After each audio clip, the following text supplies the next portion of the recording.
जय श्री राम। प्रिय मित्रों, श्री रामचरितमानस का उत्तर कांड का दोहा संख्या 111 से 115 का हम लोग आज श्रवण करेंगे। यह प्रसंग वहीं काकभुसुंडी के द्वारा श्री राम कथा गरुड़ जी को सुनाई जा रही है, जिसमें जो यह कलयुग चल रहा है, इस कलयुग के पहले मतलब जो द्वापर युग था, त्रेता युग था, फिर सतयुग था, तो उसके पहले फिर कलयुग था। तो उस कलयुग की घटना को गरुड़ जी ने बताया कि किस तरह से कलयुग में मनुष्य रहते हैं। तो उसके आगे की कथा का श्रवण आज आप लोग दोहा संख्या उत्तरकांड का 111 से 115 में श्रवण करेंगे। पहले गुरु का वंदना करते हैं। गुरु ब्रह्मा गुरु विष्णु गुरुदेवो महेश्वरः गुरु साक्षात् परं ब्रह्म तस्मै श्री गुरुवे नमः।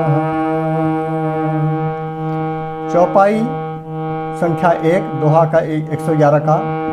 तब मुनीस रघुपति गुण गाथा कहे कछुक सादर खगनाथा ब्रह्म ज्ञान रत सुत मुनि ज्ञानी मोहि परम अधिकारी जानी। काकभुसुंडी जी कहते हैं कि हे पक्षीराज, मुनीश्वर ने श्री रघुनाथ जी के गुणों की कुछ कथाएं आदर सहित कहीं।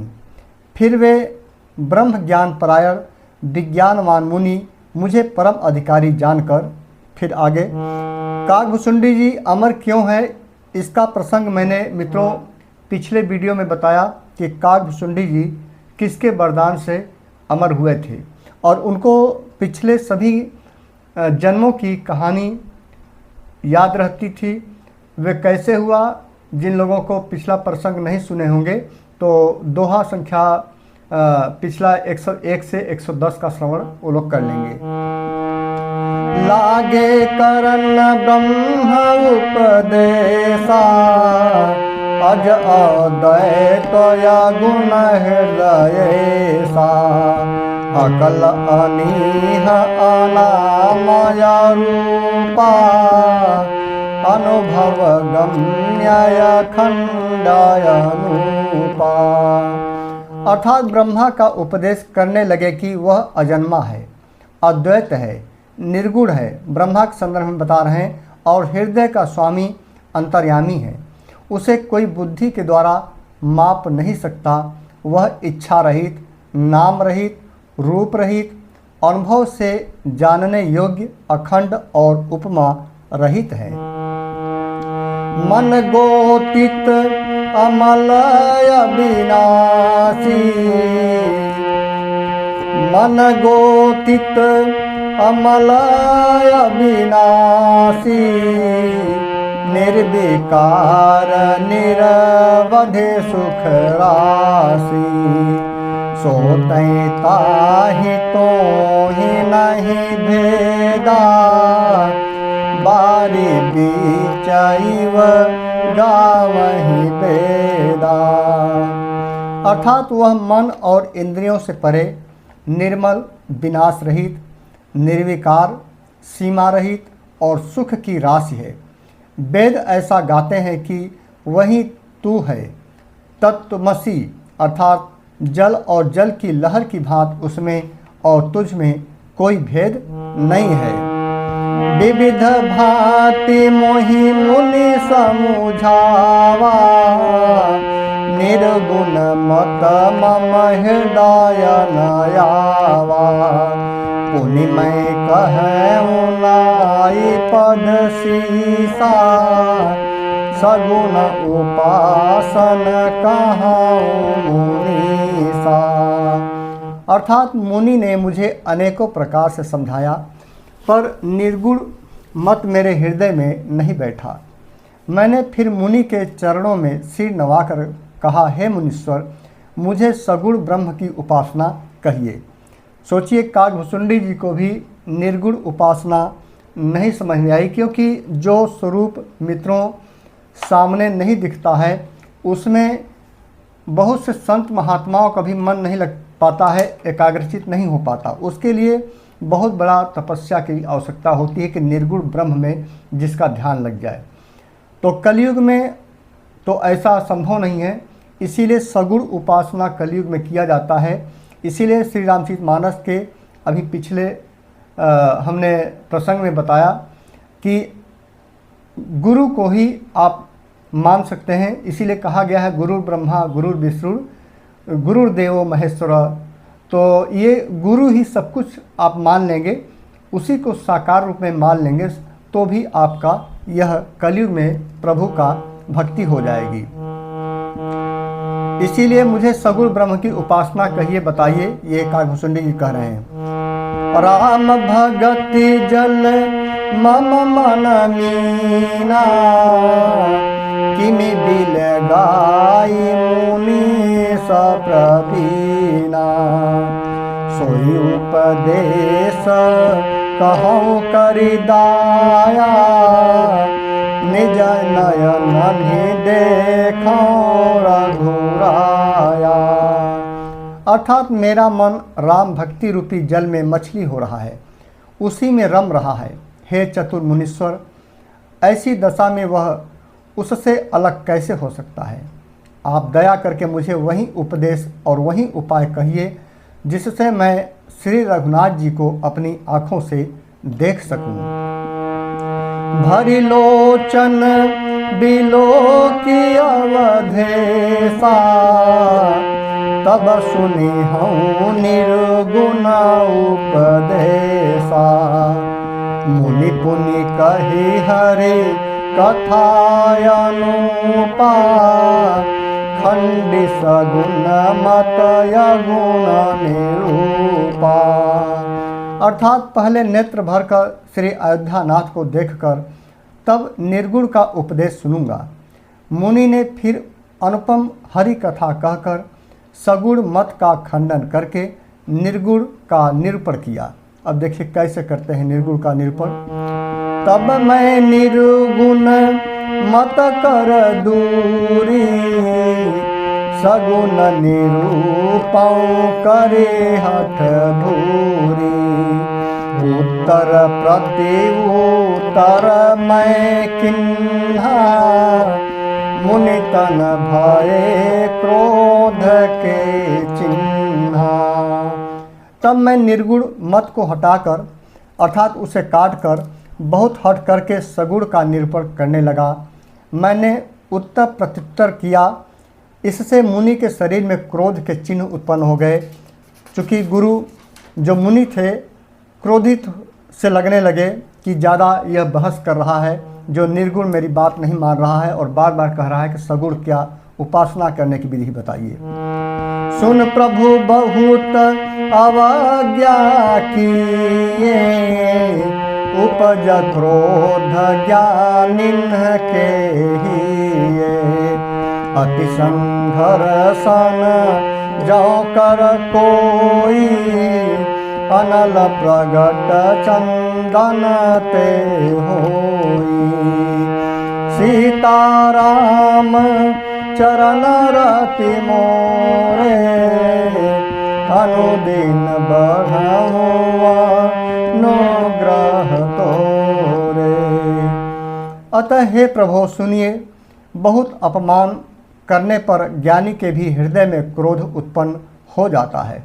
यदि कोई चंदन की लकड़ी को बहुत अधिक रगड़े तो उससे भी अग्नि प्रकट हो जाएगी। दोहा। बारंबार सकोप मुनि, करई निरूपण ज्ञान।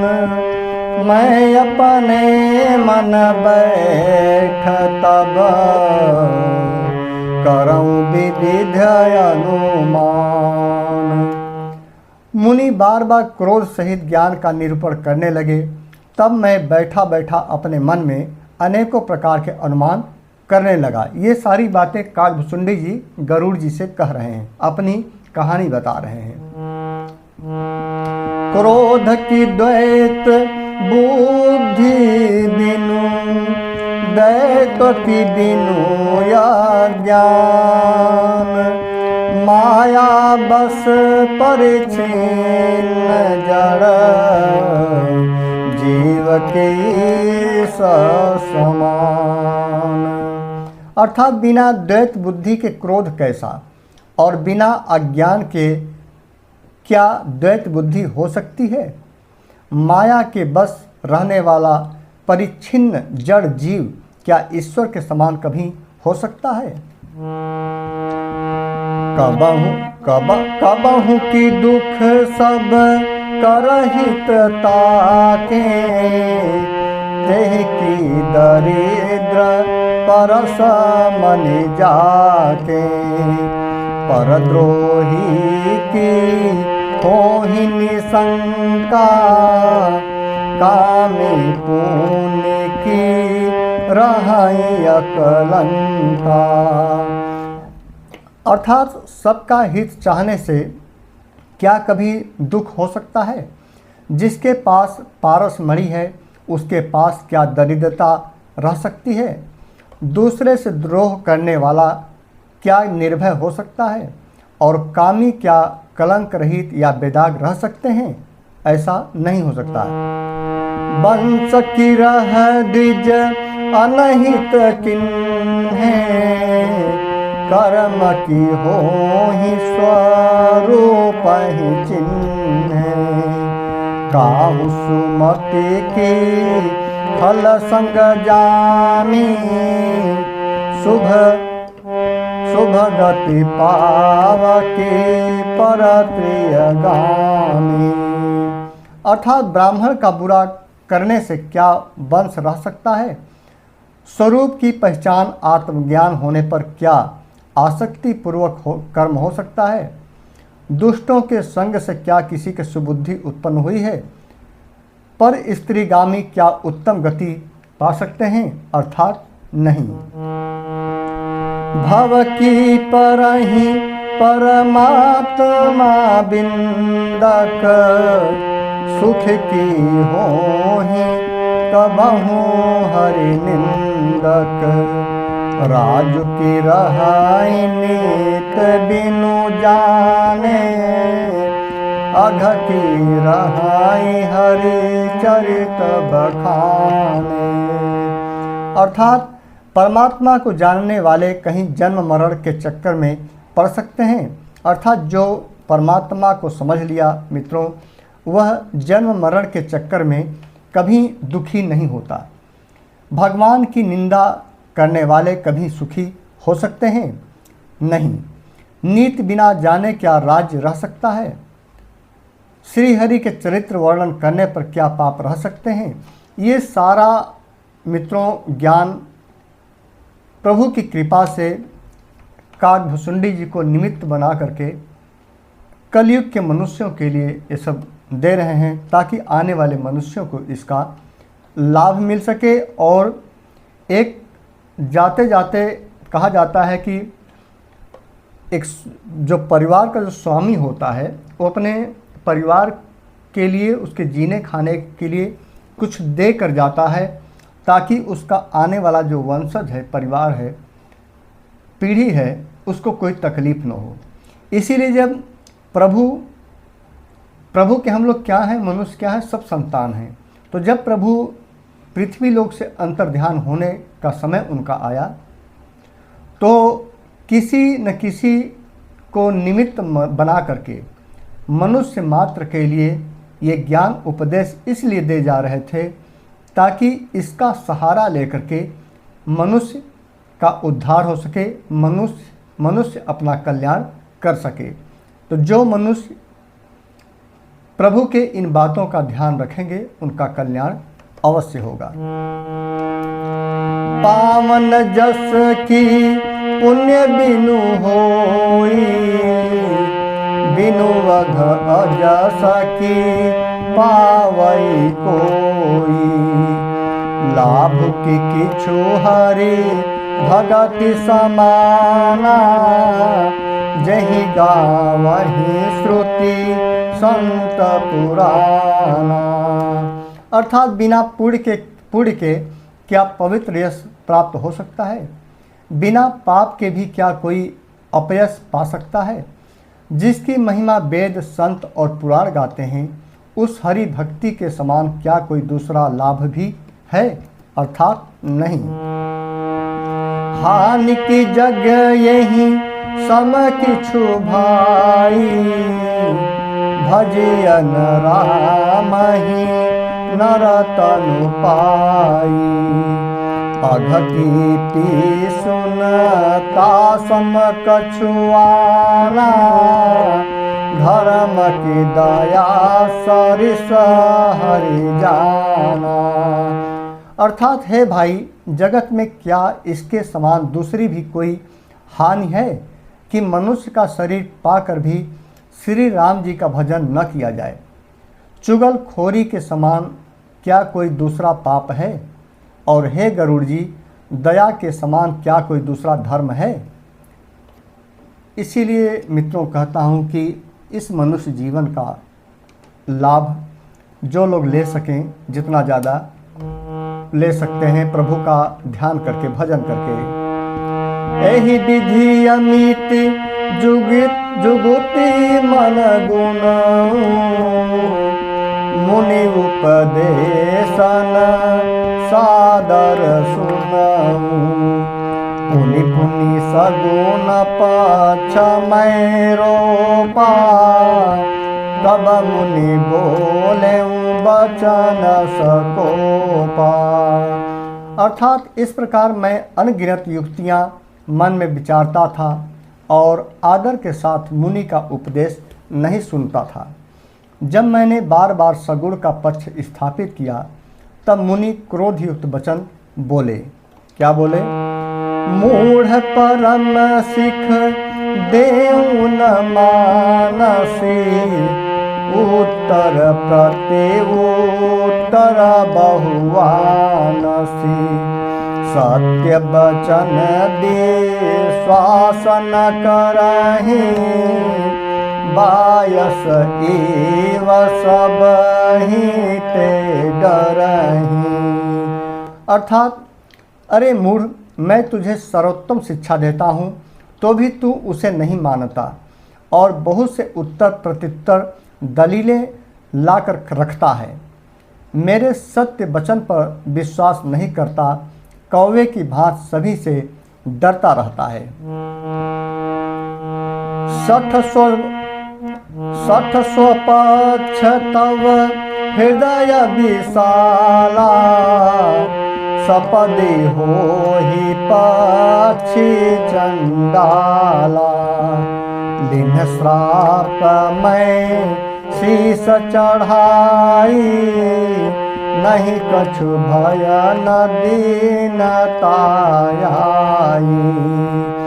सीताराम चरण रति मोरे, अनुदीन बढ़ऊ अनुग्रह तोरे। कहते हैं मुनि जी कि अरे मूर्ख, तेरे हृदय में अपने पक्ष का बड़ा भारी हठ है। अर्थात तू अपनी ही बात केवल कहता है और अपनी ही बात जबरदस्ती मनवाने का कोशिश करता है। अतः तू शीघ्र चांडाल पक्षी अर्थात कौवा हो जा। मैंने आनंद के साथ मुनि के सांप को सिर पर चढ़ा लिया। उससे मुझे न तो कुछ भय हुआ न दीनता ही आई। तो इसी के पा करके कागभुसुंडी जी को कौवे का रूप मिला था मित्रों, उसी मुनि के श्राप के पा करके। तो अब कागभुसुंडी जी की कथा का आपको पता चल गया होगा कि क्यों उनको कौवे का रूप मिला। तुरत भयऊ मैं काग तब, पुनि पुनि तुरत भयो मैं काग तब, पुनि मुनि पद सिरुनाई। सुमिरि राम रघुवंश मनि, हर्षित चले उड़ाई। तब मैं तुरंत ही कौवा बन गया।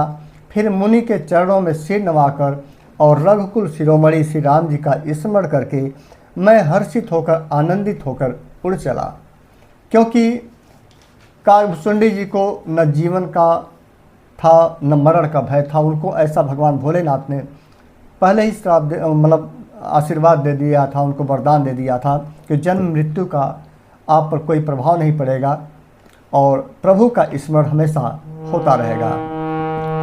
उमा जे राम चरण रत, उमा जे राम चरण रत, विगत काम मद क्रोध, निज प्रभु मैं देखहि जगत, केहि सन करहि विरोध। अतः शिव जी कहते हैं कि हे उमा, जो श्री राम जी के चरणों के प्रेमी हैं और काम, अभिमान तथा क्रोध से रहित हैं, वे जगत को अपने प्रभु से भरा हुआ देखते हैं, फिर वे किससे बैर करेंगे। सुन खगेश नहीं कछु ऋषि दूषण, पुर प्रेरक रघुवंश विभूषण, कृपा सिंधु मुनि मति करि भोरी, लिन्हि प्रेम परीक्षा मोरी। अर्थात काकभुसुंडी जी ने कहा, हे पक्षीराज गरुड़ जी, सुनिए, इसमें ऋषि का कुछ भी दोष नहीं था। रघुवंश के विभूषण श्री राम जी ही सबके हृदय में प्रेरणा करने वाले हैं। कृपा सागर प्रभु ने मुनि को बुद्धि को भोली करके भुलवा देकर मेरे प्रेम की परीक्षा लिया। मन बच क्रम मोहि निज जन जाना, मन बच क्रम मोहि निज जन जाना, मुनि मति पुनि फेरि भगवाना, ऋषि मम महत शीलता देखी, राम चरण विश्वास विशेषी। मन, वचन और कर्म से जब प्रभु ने मुझे अपना दास जान लिया, तब भगवान ने मुनि की बुद्धि फिर पलट दी। ऋषि ने मेरा महान पुरुषों का सा स्वभाव, धैर्य, अक्रोध, विनय आदि और श्री राम जी के चरणों में विशेष विश्वास को देखा। फिर क्या हुआ? अति विस्मय पुनि पुनि पछताई। जब मुनि का, जैसे कैकेयी का माता सरस्वती जो है कि जिह्वा पर बैठ करके उनसे गलत शब्द कहवाई और प्रभु श्री राम जी को 14 वर्ष का वनवास मिला, उसी तरह से प्रभु की कृपा से उस मुनि का भी उसमें बुद्धि थोड़ा सा प्रभु ने फेर दिया। और जब बुद्धि वापस आई, प्रभु की जो श्राप था उसे हटाया गया प्रभु ने अपना माया का जाल, तो मुनि की जब बुद्धि वापस आई तो वह काकभुसुंडी जी के सरल स्वभाव को देख करके पछताने लगे। अति विस्मय पुनि पुनि पछताई, सादर मुनि मोहि लिन्ह बोलाई, मम परितोष विविधि विधि किन्हा, हरषित राम मंत्र तब दिन्हा। तब मुनि ने मुझे बहुत दुख के साथ बार बार पछताकर मुझे आदरपूर्वक बुला लिया। उन्होंने अनेकों प्रकार से मेरा संतोष किया और तब हर्षित होकर मुझे राम मंत्र दिया। बालक रूप राम कर ध्याना। अब क्या मंत्र देते हैं मुनि जी कि बालक रूप का ही ध्यान करो। इसीलिए अयोध्या में बालक रूप में भी बालक रूप में ही प्रभु श्री राम प्रतिष्ठित हैं, क्योंकि बालक रूप में प्रभु श्री राम जल्दी प्रसन्न होते हैं। बालक रूप राम कर ध्याना, कहूँ मोहि मुनि कृपा निधाना। सुंदर सुखद मोहि अति भावा, सो प्रथम ही मैं तुम्हें सुनावा। अर्थात कृपा निधान मुनि ने मुझे बालक रूप श्री राम जी का ध्यान की विधि बतलाया। सुंदर और सुख देने वाला यह ध्यान मुझे बहुत ही अच्छा लगा। वह ध्यान मैं आपको पहले ही सुना चुका हूँ। मुनि मोहि कछुक काल तह राखा, रामचरित मानस तब भाषा। सादर मोहि यह कथा सुनाई, पुनि बोले मुनि गिरा सुहाई। अर्थात मुनि ने कुछ समय तक मुझको वहाँ अर्थात अपने पास रखा। तब उन्होंने रामचरितमानस वर्णन किया। आदरपूर्वक मुझे यह कथा सुनाकर फिर मुनि मुझसे सुंदर वाणी बोले। क्या बोलते हैं? रामचरित सर गुप्त सुहावा, रामचरित सर गुप्त सुहावा। मित्रों, आप सोचेंगे कि रामचरितमानस की रचना तो तुलसीदास जी ने आज से 500 साल पहले की, फिर त्रेतायुग में काव्यभूषुंडी जी के ये रामचरित की कौन सी कथा सुना रहे थे। तो मित्रों, आपको बता दूं कि तुलसीदास जी ने श्री रामचरितमानस की रचना जरूर की इस भाषा में, लेकिन रामचरित्र का जो महिमा है, रामचरित्र जिसे कहते हैं, उसका महिमा हर युग में थी। इसलिए यह बात आप लोग मत समझिएगा कि रामचरितमानस केवल 500 साल पहले से था, बल्कि रामचरितमानस ऐसे ही नाम नहीं रखा गया है, बल्कि रामचरितमानस की रचना सदैव ही थी। प्रभु की रचना, प्रभु के चरित्र की महिमा का बखान करने वाले श्री रामायण के रूप में वाल्मीकि का रामायण उस समय था। उसके पहले वाल्मीकि का रामायण तो नारद जी ने वाल्मीकि जी को जब कथा सुनाई, उसके बाद वाल्मीकि रामायण आया मित्रों, लेकिन उसके पहले भी श्री राम कथा थी। तो यह इसीलिए कहा गया है, हरि अनंत हरि कथा अनंता, इसका कोई और छोर नहीं है।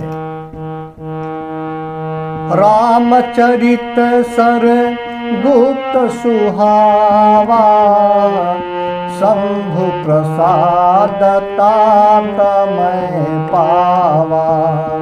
तो ही निज भगत राम कर जानी, ताते मैं सब कहूँ बखानी। अतः हे तात, यह सुंदर और गुप्त रामचरितमानस मैंने शिव जी की कृपा से पाया था। तुम्हें श्री राम जी का निज भक्त जाना, इसी से मैंने तुमसे सब चरित्र विस्तार के साथ कहा। राम भगति जिन्हें केउर नाही, कबहु न तात कहिया तिन्ह पाही। मुनि तोहि विविध भांति समुझावा, मैस्र प्रेम मुनि पद सिरुनावा।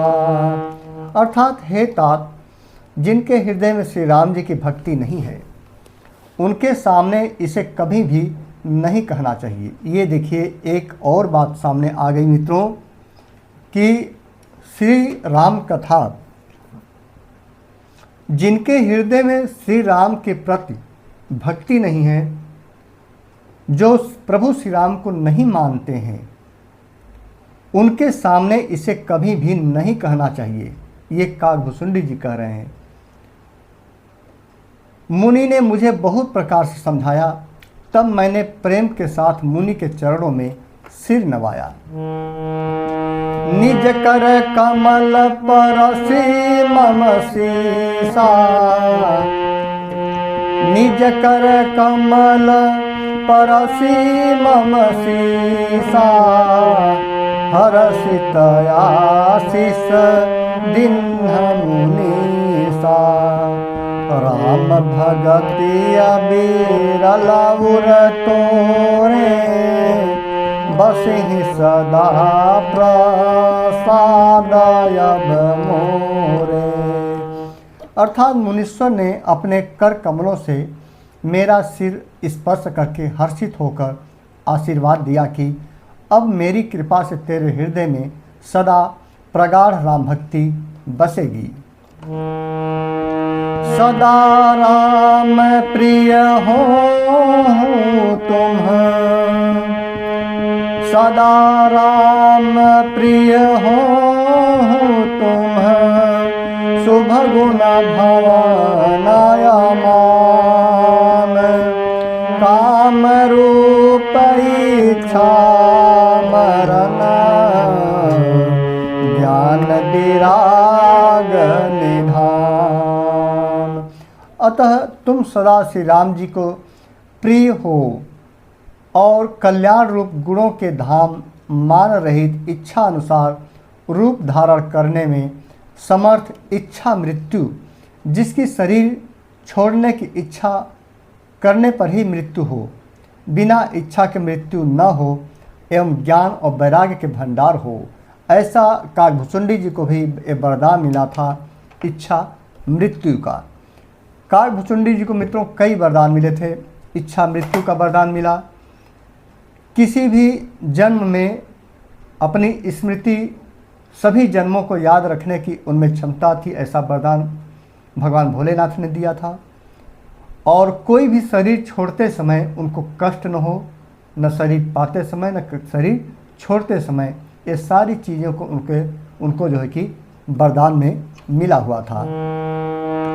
जेहि आश्रम तुम बसब, पुनि सुमिरत श्री भगवंत, व्यापि तह नयन अविद्या, जो जन एक प्रजंत। इतना ही नहीं, श्री भगवान को स्मरण करते हुए तुम जिस आश्रम में निवास करोगे, वहाँ 1 योजन अर्थात 4 कोस तक अविद्या अर्थात माया मोह नहीं व्यापेगी। सोचिए कि जहाँ पर काकभुचुंडी जी बसेंगे उसके 4 कोस तक, मतलब 12 किलोमीटर दूरी तक कोई भी अविद्या और मोह माया का प्रकोप नहीं पड़ेगा, ऐसा काकभुचुंडी जी को वरदान था। काल कर्म गुण दोष स्वभाव, कछु दुख तुम्हि न व्यापी काऊ, राम रहस्य ललित विधि नाना, गुप्त प्रगट इतिहास पुराना। अर्थात काल कर्म गुण दोष और स्वभाव से उत्पन्न कुछ भी दुख तुमको कभी नहीं व्यापेगा। अनेकों प्रकार के सुंदर श्री राम जी के रहस्य, गुप्त मर्म के चरित्र और गुण जो इतिहास और पुराणों में गुप्त और प्रकट हैं, वर्णित और लक्षित हैं। बिनु श्रम तुम जानब सब सो, नित नव नेह राम पद हो, जो इच्छा करी हूँ मन माही, हरि प्रसाद कछु दुर्लभ नाही। अर्थात तुम जब उन सबको भी बिना ही परिश्रम जान पाओगे, श्री राम जी के चरणों में तुम्हारा नित्य नित्य नया प्रेम होगा। अपने मन में तुम जो कुछ इच्छा करोगे, श्री हरि की कृपा से उसकी पूर्ति कुछ भी दुर्लभ नहीं होगी। सुनि मुनि आशीष सुनमति धीरा, सुनि मुनि आशीष सुनुमति धीरा, ब्रह्म गिरा भई गगन गंभीरा। एवमस्तु तव वचन मुनि ज्ञानी, एवमस्तु तव वचन मुनि ज्ञानी। यह मम भगत कर्म मन बानी। अर्थात हे धीर बुद्धि गरुड़ जी सुनिए, मुनि का आशीर्वाद सुनकर आकाश में गंभीर ब्रह्मवाणी हुई कि हे ज्ञानी मुनि, तुम्हारा वचन ऐसा ही सत्य हो, यह कर्म मन और वचन से मेरा भक्त बने। सुनि नभ गिरा हरस मोहि भयउ, प्रेम मगन सब संशय गयउ। करि बिनती मुनि आयसु पाई, पद सरोज पुनि पुनि सिरुनाई। अर्थात आकाशवाणी सुनकर मुझे बड़ा हर्ष हुआ, मैं प्रेम में मग्न हो गया और मेरा सब संदेह चला गया, धीरे धीरे जाता रहा। उसके बाद मुनि की विनती करके मुनि से आज्ञा पाकर और उनके चरण कमलों में बार बार सिर नवा करके हर्ष सहित यही आश्रम आयऊ। प्रभु प्रसाद दुर्लभ बर पायऊ। यहाँ बसत मोहि सुनु खगईसा, बीते कल्प सात ऋषिसा। देखिए, जो इनको काकभुसुंडी जी को एक जो बर मिला था कि जहाँ भी आश्रम आपका होगा उसके 4 कोस तक कोई भी मोह माया नहीं व्याप्त होगी वहाँ पर। इसीलिए जब गरुड़ जी पर माया का प्रकोप था और काकभुसुंडी जी के आश्रम जैसे ही वे गए, उनके एक तरह से जैसे ही रेंज में आ गए उनके आश्रम के, वैसे ही अंदर के उनके जो माया थी माया का जो पर्दा था वह चला गया। इसीलिए गरुड़ जी कहे आते ही कि जैसे ही आपके आश्रम में आया, मेरा मोह सब कुछ संदेह मिट गया। उसकी कहानी मित्रों सब इसका जब अब कहानी मिली है कि क्यों उनका संदेह मिट गया। हे धीर बुद्धि गरुड़ जी सुनिए, मुनि का आशीर्वाद सुनकर आकाश में गंभीर वाणी हुई कि हे ज्ञानी मुनि, तुम्हारा वचन ऐसा ही सत्य हो, यह कर्म मन और वचन से मेरा भक्त है। आकाशवाणी सुनकर मुझे बड़ा हर्ष हुआ, मैं प्रेम में मग्न हो गया और मेरा सब संदेह जाता रहा। उसके बाद मुनि की विनती करके आज्ञा पाकर और उनके चरण कमलों में बार बार सिर नवा करके मैं हर्ष सहित इस आश्रम में आ गया। प्रभु श्री राम जी की कृपा से मैंने दुर्लभ वर पा लिया। हे पक्षीराज, मुझे यहाँ निवास करते 27 कल्प बीत गए। 27 कल्प सोचिए। करऊं सदा रघुपति गुण गाना, सादर सुनहि विहंग सुजाना। जब जब अवधपुरी रघुबीरा, धरहि भगत हित मनोज शरीरा। मैं यहाँ सदा श्री रघुवीर जी के गुणों का गान किया करता हूँ और चतुर पक्षी उसे आदरपूर्वक सुनते हैं। अयोध्यापुरी में जब जब श्री रघुवीर भक्तों के हित के लिए मनुष्य शरीर धारण करते हैं। देखिए एक बात मित्रों और भी यहाँ पर सामने यहाँ पर निकल के आती है कि काकभुसुंडी जी के बातों से यह पता चलता है कि अयोध्यापुरी में प्रभु श्री राम जी बार बार जन्म लेते हैं। इसीलिए देखें यहाँ पर कहा गया है कि जब जब अवधपुरी रघुबीरा, धरहि भगत हित मनुज शरीरा। जब जब अयोध्यापुरी में जब जब श्री रघुवीर जी भक्तों के हित के लिए मनुष्य शरीर धारण करते हैं, तब तब मैं यहाँ रहता हूँ। देखिए, तब तब जाई रामपुर रहाऊं, शिशु लीला बिलो की सुख लहाऊं। पुनिउर राखे राम शिशु रूपा, निज आश्रम आवऊं खग भूपा। अर्थात तब मैं जाकर श्री राम जी की नगरी में ही रहता हूँ, जब जब प्रभु का जन्म होता है, और प्रभु की शिशु लीला देखकर सुख प्राप्त करता हूँ। फिर हे पक्षीराज, श्री राम जी के शिशु रूप को हृदय में रखकर मैं अपने आश्रम में आ जाता हूँ। कथा सकल मैं तुम्हें सुनाई, काग देह जहीं कारण पाई। कहूँ तात सब प्रश्न तुम्हारी, राम भगति महिमायति भारी। सीताराम चरण रति मोरे, अनुदिन बढ़ाऊं अनुग्रह तोरे। प्रिय मित्रों, प्रभु श्री राम जिस कारण से मैंने, काकभूषणी जी कहते हैं कि जिस कारण से मैंने कौवे की देह पाई, वह सारी कथा आपको सुना दी।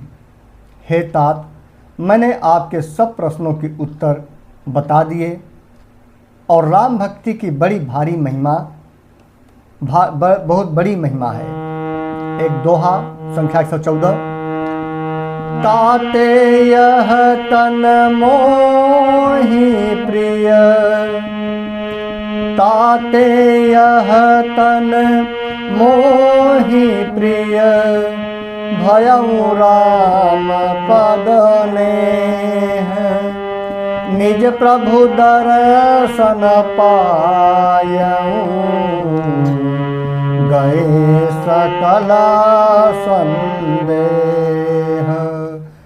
अर्थात मुझे अपना यह काक शरीर अर्थात कौवे वाला शरीर इसीलिए प्रिय है कि इसमें मुझे श्री राम जी के चरणों का प्रेम प्राप्त हुआ। इसी शरीर से मैंने अपने प्रभु के दर्शन पाए, और मेरे सब संदेह जाते रहे, दूर हुए। इसीलिए मित्रों, काकभूषुंडी जी को वह कौवे का शरीर बहुत प्रिय था। भगति पक्ष हठ करे रहूं दिन महर्षि साप। भगति पक्ष हठ करे रहूं दिन महर्षि साप। मुनि दुर्लभ बर पायऊं, देखूं भजन प्रताप।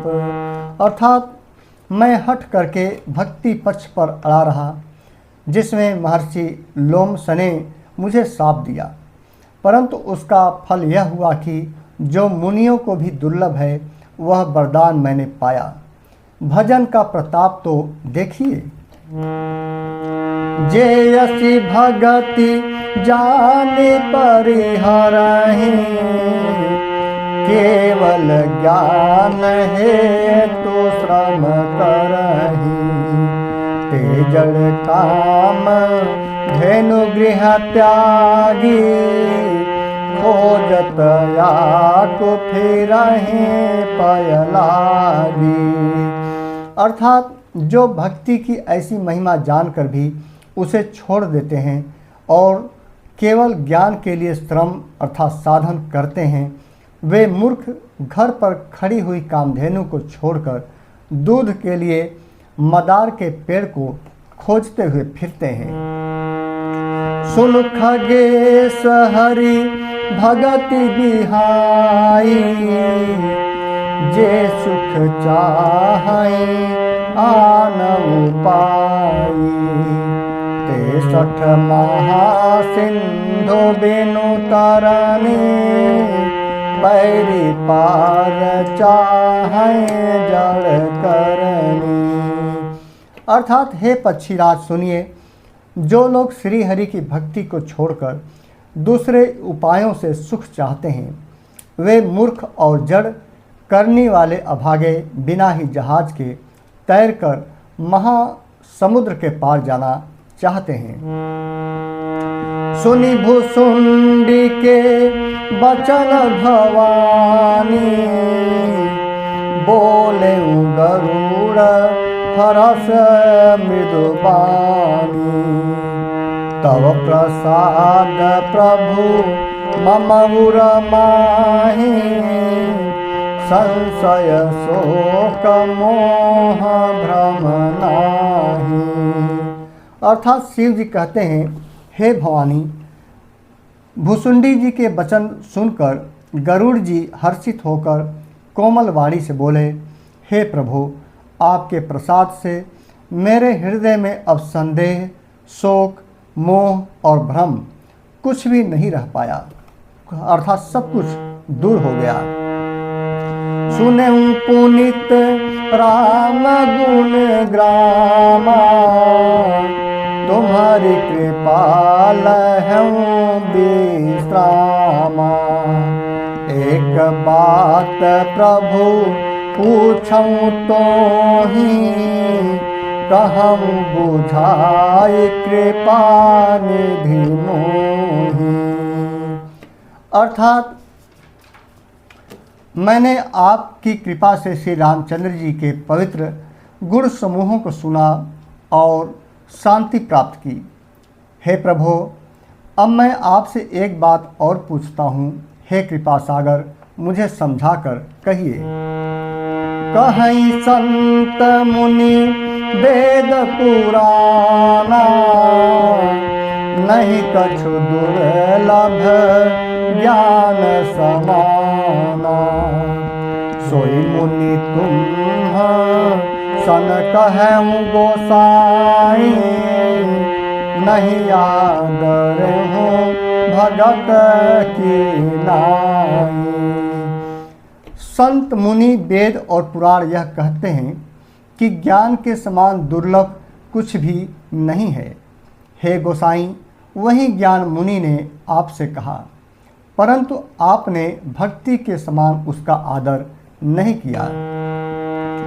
ज्ञान ही भगति है अंतर केता, सकल कहूँ प्रभु कृपा निकेता। सुनि उर्गारि बचन सुख माना, सादर बोले काज सुजाना। अर्थात हे कृपा के धाम, हे प्रभु, ज्ञान और भक्ति में कितना अंतर है, यह सब मुझसे कहिए। अब देखिए, गरुड़ जी एक नया विषय इन्होंने पूछ दिया काकभुसुंडी जी से कि ज्ञान और भक्ति में कितना अंतर है, यह सब मुझसे बताइए। गरुड़ जी के वचन सुनकर सुजान काकभुसुंडी जी ने सुख माना और आदर के साथ कहा, भक्ति है ज्ञान ही नहीं कुछ भेदा। देखिए, भगत और ज्ञान में कुछ भेद नहीं है, यह बताते हैं। भक्ति है ज्ञान ही नहीं कछु भेदा, उभय हरहि भव संभव खेदा। नाथ मुनिस कहाए कछु अंतर, सावधान सो सुनो विहंग बर। कहते हैं कि भक्ति और ज्ञान में कुछ भी भेद नहीं है, दोनों ही संसार से उत्पन्न क्लेशों को हर लेते हैं। अर्थात ज्ञान हो या भक्ति, जो संसार में मित्रों कलह क्लेश है, कष्ट है, ये दोनों ही उसको हर लेता है, अर्थात वह दूर कर देता है। हे नाथ मुनीश्वर, इनमें कुछ अंतर बतलाते हैं। हे पक्षी श्रेष्ठ, उसे सावधान होकर सुनिए जो थोड़ा बहुत अंतर है। ज्ञान विराग जोग विज्ञाना, ऐ सब पुरुष सुनहु हरि जाना। पुरुष प्रताप प्रबल सब भांति, अबलाय बल सहज जड़ जाति। अर्थात हे परिवाहन सुनिए, ज्ञान और वैराग्य, योग विज्ञान, ये सब पुरुष हैं। पुरुष का प्रताप सब प्रकार से प्रबल होता है। अबला अर्थात माया स्वाभाविक ही निर्बल और जाति अर्थात जन्म से ही जड़ अर्थात मूर्ख होती है। सोचिए, यहाँ पर माया को मूर्ख बताया गया है, इसीलिए अपना मूर्ख रूपी पर्दा इस संसार में सभी मनुष्यों के ज्ञान रूपी पर्दे के ऊपर पर्दा डालती है, माया रूपी अपना पर्दा। दोहा संख्या 115 और इसी के साथ आज समापन करूंगा। पुरुष त्यागी सक नारी, जो विराट मति धीर। न तु कामी विषया बस, विमुख जो पद रघुवीर। अर्थात कहते हैं कि परंतु जो वैराग्यवान और धीर बुद्धि पुरुष होते हैं वही स्त्री को त्याग सकते हैं, न कि वे कामी पुरुष। जो विषयों के बस में हैं अर्थात उनके गुलाम हैं और श्री रघुवीर के चरणों से विमुख हैं, वे ही त्याग ऐसा कर सकते हैं। सो मुनि ज्ञान निधान, मृग नयनी विधु मुख निराखी। विवश होई परिजान, नारी विष्णु माया प्रगट। वे ज्ञान के भंडार मुनि भी मृग नयनी अर्थात युवती स्त्री के चंद्रमुखी को देखकर विवश अर्थात उसके अधीन हो जाते हैं। अतः हे गरुड़ जी, साक्षात भगवान विष्णु की माया ही स्त्री रूप से प्रकट होती है। प्रिय मित्रों, श्री रामचरितमानस उत्तरकांड का दोहा संख्या 115 संपन्न होता है। अब आप लोग श्री हनुमान चालीसा का श्रवण करके और आरती का, श्री रामायण जी का आरती आप लोग कर लीजिएगा। जय श्री राम।